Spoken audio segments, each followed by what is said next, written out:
नमो नमः छात्रों। आज विद्यालय से मैं निधि श्रीवास्तव संस्कृत की इस कक्षा में आपका स्वागत करती हूँ। छात्रों, पूर्व कक्षाओं में हम बुद्धिर बलवती सदा अर्थात हमेशा बुद्धि बलवान होती है, इसके लेसन अध्याय का अध्ययन किया। यह अध्याय शुक सप्तशती नामक कथा संग्रह से लिया गया अध्याय था और इसमें एक देवला नामक गांव में एक राज सिंह नाम का राजपुत्र और उसकी पत्नी और 2 बच्चे रहते थे। एक बार अचानक किसी कारणवश उसकी पत्नी को अपने पिता के घर जाना पड़ा। छात्रों, तो वो घने जंगलों से रास्ते से जा रही थी कि उसे रास्ते में एक बाघ दिखाई दिया।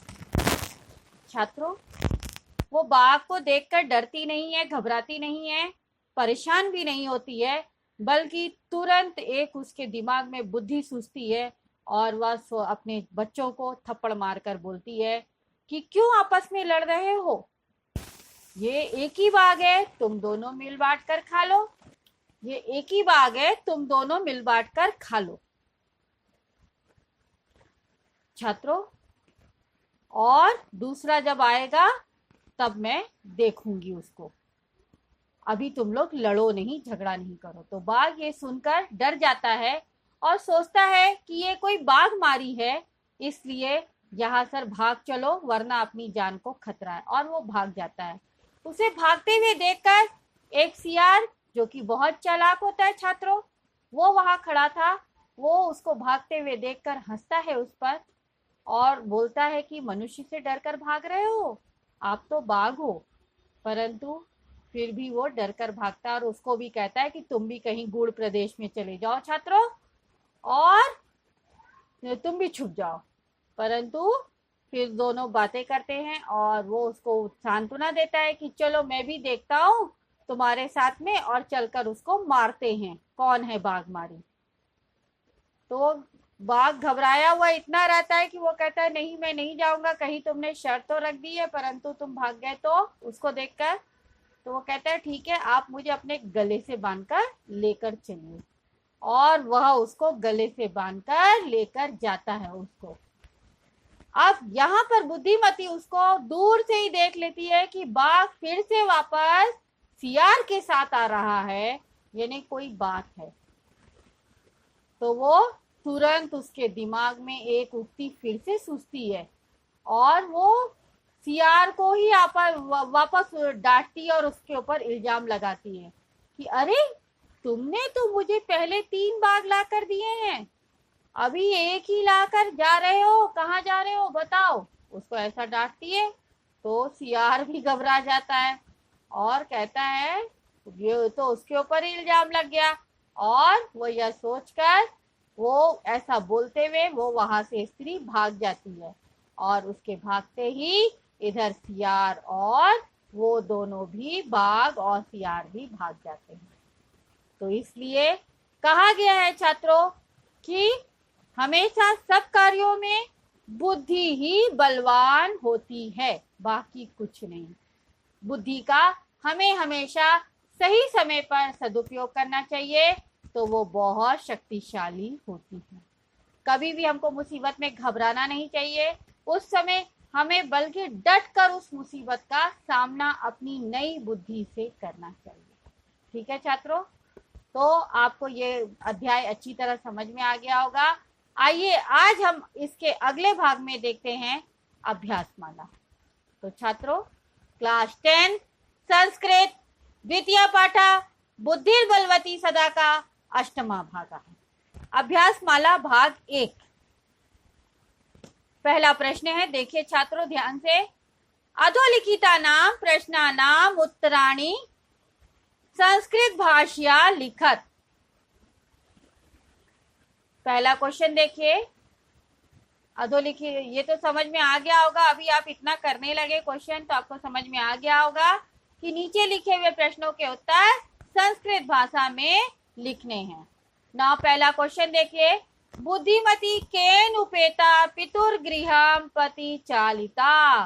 यानी बुद्धिमती किसके साथ में पिता के घर की ओर जा रही थी? तो आंसर क्या है? बुद्धिमती पुत्र द्वयोपेता पितुर्गृह प्रतिचालिता, अर्थात बुद्धिमती अपने दो पुत्रों के साथ पिता के घर जा रही थी।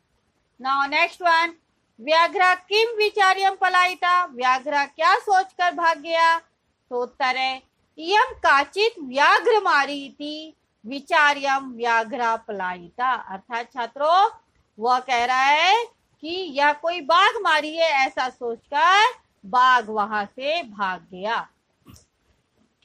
नाउ नेक्स्ट वन, लोके महतो भयात कह मुच्यते, यानी इस संसार में महान डर क्या है? तो लोके महतो भयात बुद्धिमान मुच्यते, यानी इस संसार में बड़े बुद्धिमान लोग ही क्या करते हैं? भय से मुक्त होते हैं। ठीक है, लोके महतो भयात का मुच्यते, कहा मुच्यते, तो क्या मुच्यते? इस संसार में जो महान भय से मुक्त होते हैं वो कौन होते हैं? बुद्धिमान लोग होते हैं छात्रों। नाउ नेक्स्ट वन, जम्बुका किम वदन व्याघ्र से उपहासम करोती, यानी जम्बुका यानी सियार क्या बोलकर बाघ का उपहास यानी मजाक करता है? तो क्या बोल रहा है? देखिए छात्रों, भवान कुतः पलायिता, भवान कुतः भयात पलायिता इति वदन जम्बुका व्याघ्र से उपहासम करोती, अर्थात भवान यानी आप कहाँ डर के भागे जा रहे हैं, ऐसा बोलकर सियार जो है बाघ का मजाक उड़ाता है। नाउ नेक्स्ट वन छात्रों, बुद्धिमती श्रीगालम के मुक्तवती, बुद्धिमती सियार को क्या बोलती है? बुद्धिमती श्रीगालम उक्तवती त्वया मह्यम पुरा व्याघ्रत्रयम दत्तम विश्वास्य अद्य एकमानीयम कथम यासीति वधुनावत। क्या बोला था उसने? उसने बोला, बुद्धिमती ने सियार को बोला कि तुम्हारे द्वारा मुझे पहले 3 बाघ लाकर दिए गए हैं, विश्वास दिलाकर आज 1 बाघ लाकर किधर जा रहे हो, ऐसा उसने बोला। तो छात्रों नाउ क्वेश्चन नंबर 2, स्थूल पद्माधृत्य प्रश्न निर्माणम कुरुत, यानी मोटे अक्षरों में हाईलाइट अक्षरों में प्रश्न निर्माण, जो वर्ड लिखे हैं उनका प्रश्न निर्माण आपको करना है। तो छात्रों यहाँ आज विद्यालय में हम आपको स्थूल पद को अंडरलाइन वर्ड कर कर दे रहे हैं। तो छात्रों आप देखिए ध्यान से, तत्र राजसिंहो नाम राजपुत्र वस्ति स्मः, पहला है तत्र राजसिंहो नाम राजपुत्र वस्ति स्मः, तो राजसिंहो वर्ड में अंडरलाइन है छात्रों। तो क्या हुआ? तत्र कह नाम राजपुत्र वस्ति स्मः, ठीक है, यानी वहां पर राज सिंह नाम का राजपुत्र रहता था। तो वो पूछ रहा है क्वेश्चन में वहां पर कौन रहता था? राजपुत्र रहता था और क्वेश्चन मार्क। ठीक है छात्रों। नाउ नेक्स्ट वन है बुद्धिमती चपेटिया पुत्रो प्रहृतवती, यानी बुद्धिमती ने थप्पड़ मारकर पुत्रों को थप्पड़ मारा। तो आंसर क्या हुआ? बुद्धिमती कया पुत्रो प्रहृतवती, यानी बुद्धिमती ने किसके द्वारा पुत्रों को मारा या प्रहार किया। नाउ नेक्स्ट वन है व्याघ्रम दृष्टवा धूर्ता श्रृगाला औदत, यानी डैश में व्याघ्रम दिया है। तो व्याघ्रम यानी बाघ, दृष्टवा यानी देखकर, बाघ को देखकर धूर्त सियार क्या बोला? तो कम दृष्टवा धूर्तः औदत, यानी किसको देखकर धूर्त सियार ने बोला। नाउ नेक्स्ट वन है त्वम मानुषात विभेषी, यानी तुम मनुष्य से डर रहे हो। तो मनुष्यात में अंडरलाइन है, तो आंसर हुआ त्वम कस्मात विभेषी, तुम किससे डर रहे हो। नाउ नेक्स्ट वन पुरा त्वया मह्यम व्याघ्र त्रयम दत्तम, यानी तुमने मुझे पहले 3 बाघ लाकर दिए हैं। तो मह्यम में अंडरलाइन है, तो आंसर हुआ पुरा त्वया कस्मै व्याघ्र त्रयम दत्तम, कस्मै व्याघ्र त्रयम।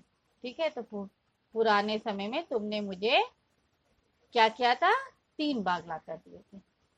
नाउ नेक्स्ट वन है छात्रों, अधोलिखितानि वाक्यानि घटना क्रमानुसारेण योज्यते, यानी प्रश्न नंबर 3 में आपको नीचे लिखे वाक्य दिए गए हैं, वो स्टोरी राइटिंग के समान है कि स्टोरी घटना क्रमानुसार, यानी आपको ऊपर नीचे स्टोरी लिखकर दी गई है, आपको अपनी स्टोरी को ध्यान में रखते हुए इन वाक्यों को आपको क्रम से लिखना है, यानी लाइन वाइज सीक्वेंस में करना है। ठीक है, तो स्टोरी राइटिंग को आपको इन सीक्वेंस करना है। तो ना पहला, व्याघ्र मारी ये मिति मत्वा पलायिता, ये नहीं था क्योंकि वो बाघ को बाघ मारी मानकर ऐसा चला जाता है, ये नहीं पहला है। फिर दूसरा है, प्रत्युत्पन्नमति सा श्रृगालम आक्षिपंती उवाच, यानी तुरंत बुद्धि वाली वह सियार पर आक्षेप लगाती है, ये भी नहीं था। जम्बू कृतोत्साहत व्याघ्रा पुनः काननमागच्छत, यानी सियार के उकसाने पर, उत्साहित करने पर बाघ वापस आया फिर से, ये भी नहीं था। मार्गे सा एकम व्याघ्रम पश्यत, ये भी नहीं था। व्याघ्रम दृष्ट्वा स पुत्रो ताड़यन्ति उवाच, अधुना एकम एव व्याघ्रम विभज्य भुज्यताम, यानी बाघ को देखकर वो अपने पुत्रों को मारती है और बोलती है कि इस समय एक ही बाघ को खा लो। Now next one है, बुद्धिमती पुत्र द्वयेन उपेता पितुर्गृहम प्रतिचालिता, त्वं व्याघ्रत्रयम् आनेतुं प्रतिज्ञाय एकमेव आनीता। तो छात्रों इसका आंसर देखिए, नेक्स्ट वन है, गलबत श्रृगालतः व्याघ्र पुनः पलायिता। तो इसका सीक्वेंस में छात्रों देखिए कैसे होगा। पहला होगा कि वो अपने पिता के घर में गई, है ना, किसके साथ, बच्चों के साथ। तो पहला नंबर है च, बुद्धिमती पुत्र द्वयेन उपेता पितुर्गृहम प्रतिचालिता। फिर उसने वहां पर क्या देखा, बाघ देखा। तो मार्गे सा एकम व्याघ्रम अपश्यत, घ नंबर। नेक्स्ट वन, बाघ को देखकर वो क्या करती है, अपने पुत्रों को मारती है। तो नेक्स्ट वन में आएगा अंगा वाला, व्याघ्रम दृष्ट्वा सा पुत्रो ताड़यन्ति उवाच, अधुना एक में व्याघ्रम विभज्य भुज्यताम।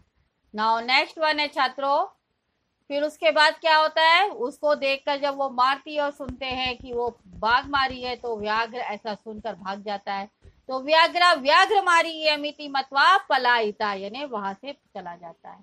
नेक्स्ट वन है, जम्बू कृतोत्साहत व्याघ्र पुनः काननम आगच्छत, यानी सियार के उत्साहित करने पर बाघ फिर से वापस आया, इसके बाद होता है।